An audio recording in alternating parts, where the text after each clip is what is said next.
the mountain winds, notoriously grumpy and with a personal vendetta against feline fur, shrieked their way through camp at precisely 5 a.m., the universal time for maximum discomfort. Grey Wing, who had inexplicably chosen a damp rock as his bed, opened his eyes to another episode of Why Do I Live Here? The Snow, who obviously missed the memo about spring, continued dusting every surface like an overzealous cake decorator. The hunting paths were abandoned, since prey had apparently taken up yoga and was busy meditating somewhere warm. In Camp Misery, kits cried in dramatic harmony, grayscale, major key, and elders fought their blankets like Olympic wrestlers. The strongest hunters returned not with food, but with elaborate stories about prey so legendary that not seeing them was considered normal.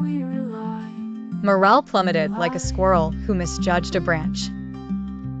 But rumors, as they do, drifted in from the winds, tales of a faraway land where the sun had a contract to shine regularly, rivers ran just for fun, and the meadows served prey on silver platters. The infamous Clear Sky, who wore leadership like an oversized collar, brushed up his fur and declared, "I hear there's something called a Sun Trail.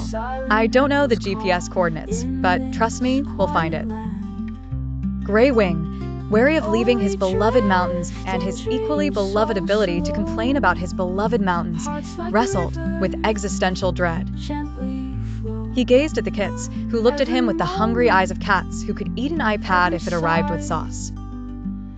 And so, swayed by guilt, obligation, and a dislike for listening to kits cry, Grey Wing joined the motley parade, setting out toward the Sun Trail and questionable real estate. The journey was immediately terrible.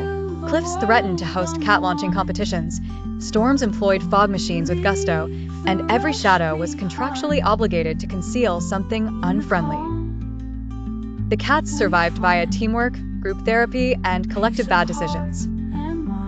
Grey Wing learned that leadership required less muscle and more emotional support and the ability to remember everyone's birthdays.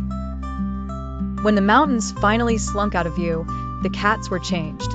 They were sweatier, thinner, and oddly proud of their weird adventure.